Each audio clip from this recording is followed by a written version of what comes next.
नमस्ते प्यारे बच्चों। गणित के इस वर्ग में पुनः आप सभी का स्वागत है। द्वितीय इकाई परीक्षा के पश्चात हम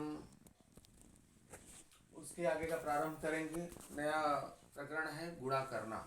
गुणा कैसे किया जाता है उसके बारे में हमने पहले विभाग में बताया था, समझाया था, कराया था और गुणे का भी अभ्यास कराया था। और उसके साथ साथ पहाड़े का अभ्यास करा करके गुणा रूप में पहाड़ा बताया था, गुणा का अभ्यास कराया था। उसके पश्चात अब कुछ गुणा के अंतर्गत नई जानकारी। सबसे पहले गुणा करना, गुणन पूर्ण दशकों से गुणा करना। ये क्या होता है पूर्ण दशकों से? साधारण रूप से यदि दो संख्याओं में इकाई के स्थान पर शून्य हो तो उनका गुणा करते समय दहाई के स्थान के अंकों का गुणा करके गुणनफल के आगे दो शून्य लिखना चाहिए। ये तो पूर्ण दशकों का गुणा करने के बारे में। अभी हम साधारण से आगे बढ़ेंगे और फिर उसके बारे में जानकारी देंगे। जैसे आप चार का, यहाँ पर हमने लिखा है गुणा करना, 4 गुणे 10। 4 का पहाड़ा पढ़ते हैं और 4 दहा में आप बोलते हैं 40। लेकिन अब यहाँ पर दो अंकों के इकाई अंक पे शून्य होना चाहिए, यानी 2 दशक होना चाहिए, 2 दहाई होना चाहिए। दशक मतलब दहाई। तो हमको कुछ नहीं करना है। अगर 2 अंक है और इकाई में शून्य है तो शून्य को वैसे का वैसा उतार लेंगे और फिर जो बचता है उसका गुणा कर देंगे। 4 एकम 4। और हम जब 4 का पहाड़ा पढ़ते क्या पढ़ते हैं? 4 दहा में 40। वैसे ही 5 का, यहाँ पर 10 बचे 50 या 5 दहा में 50। दूसरी बात यहाँ लिख दिया 50। ठीक है। अब इसके आगे हमको 10 का पहाड़ा नहीं आता है, 6 का पहाड़ा भी नहीं आता है, खाली हमको 1 का पहाड़ा आता है। तो क्या करेंगे? शून्य को इकाई को उतार लिया और फिर 1 और 6 का पहाड़ा पढ़ते, 1 छक्के 6। तो ये यहाँ हो गया। ठीक है।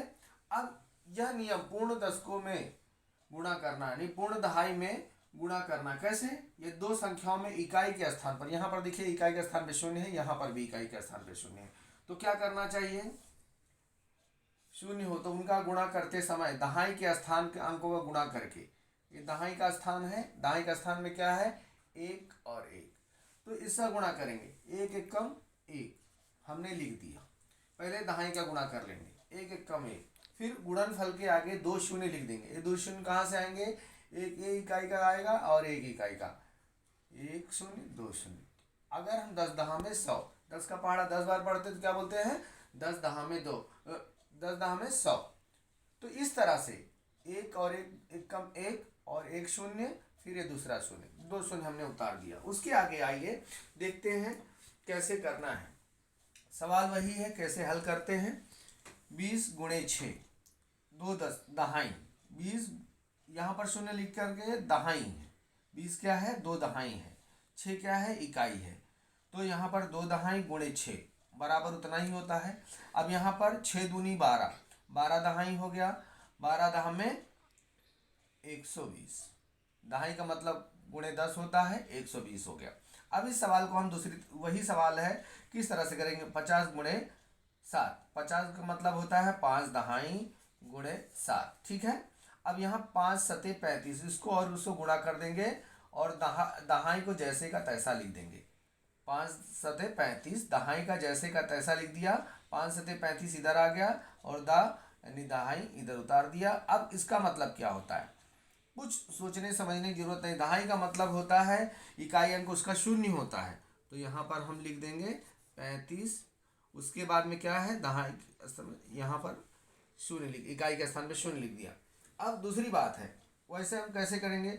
7 शून्यम शून्य, 7 पचे 35। इस तरह से भी हमारा ये उत्तर कैसे है? 7 शून्यम शून्य, 7 पचे 35। तो हमने हर तरह से जिसे पुस्तक में आपके दिया है वैसे मैं बता रहा हूँ, कुछ अलग नहीं बता रहा हूँ। ध्यान देना है, समझना है। यहाँ पर फिर वैसा ही है। तो 4 क्या है? 4 दहाई है। 5 क्या है? 5 इकाई है। ठीक है। अब इसको हमको दहाई के रूप में लिखना है। ठीक है, हमने लिख दिया दहाई इधर। अब इसका और इसका गुणा करें, 4 और 5 का गुणा करें, 4 पंचे 20, 20 दहाई हो गया। फिर अब 20 दहाई का मतलब क्या होता है? 20 गुणे 10। हमको भी नहीं पता है 20 गुणे 10 का मतलब कैसे होगा। तो 20 गुणे 10 अर्थात क्या करेंगे? 20 दहा में हम तो कह देंगे, हमको आता है 20 का पहाड़ा, 20 दहा में 200 कह देंगे। तो अब मान लो यहाँ पर 20 गुणे 10 दिया है, तो यहाँ पर क्या करना है, 2 शून्य कर देना है और 20 2 और 1 को गुणा करना, 2 1 कम 2। दूसरी बात 5 शून्यम शून्य 5 चौको 20, इस तरह से, है ना। अब आ जाते हैं 8 गुणे 3 का मतलब क्या होता है। 8 गुणे 3 का मतलब दहाई रूप में लिखना है। 8 क्या है, 8 दहाई है, वैसे का वैसा 3 इकाई है, जैसे जैसा तो लिख दिया। अब दहाई को ऐसा लिख दिया। अब 8 और 3 का गुणा कर दिया, 8 त्रिक 24। अब 24 दहाई का मतलब क्या होता है, जब 24 दहाई लिखा गया है तो समझ जाने का उसके इकाई स्थान पर क्या होगा, शून्य होगा। जहां पर दा लिखा है कुछ देखने समझने की जरूरत नहीं है, उसका मतलब होता है गुणे 10, कुछ करने की जरूरत नहीं, शून्य लिख देना है शॉर्टकट मेथड से, और वैसे करना है 3 शून्यम शून्य 3 8 24। आप अब यहाँ पर ध्यान देना है, जैसे मैं पहले भी बताया, तो 8 गुणे 3, 8 दहाई 3 इकाई, 8 त्रिक 24 दहाई बराबर 240। कुछ करने का मतलब ये नहीं कि कुछ नहीं करना है, नहीं, सोचना है, समझना है, दिमाग लगाना है, और संक्षिप्त रूप से किस तरह से हमारे शॉर्टकट मेथड से, यानी किस तरह से कम समय में अधिक प्रश्न हल करने। अब यहाँ पर दिया है क्या करना है, 4 गुणे 50, तो हमको शून्य इकाई उतार देना है। यहाँ पर किसी भी अंक में अगर शून्य से शून्य इकाई है तो उसको शून्य को जैसे का तैसा उतार करके लिख देना है, और फिर दोनों को गुणा कर देना है, 4 पंचे 20, आपका उत्तर आ गया। यहाँ पर दहाई दिया गया है, दहाई का दहाई, दहाई उतार दो, हाँ, ये दहाई लिखा है ना, जैसे का तैसा लिख दिया। 3 3 का 9, 9 दहाई का मतलब क्या होता है, 9 गुणे 10 बराबर 90, है ना।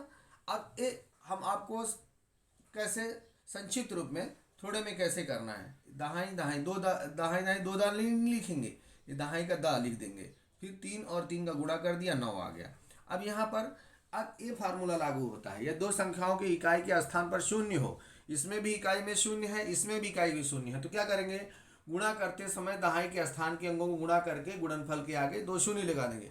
अब पहले सबसे पहले 7 और 1 का गुणा करेंगे, 7 एकम 7, 1 शून्य और ये दूसरा शून्य, आपका उत्तर आ गया। इसी तरह से सारे के सारे प्रश्न आपको हल करने हैं, क्योंकि पूर्ण 10 को मतलब दहाइयों से गुणा करना, ठीक है। इस पर विशेष ध्यान देना है, इसके कुछ प्रश्न दिए जाएंगे गृह कार्य के लिए, आपको हल करना है, ठीक है। फिर मिलते हैं अगले वर्ग में, तब तक के लिए धन्यवाद।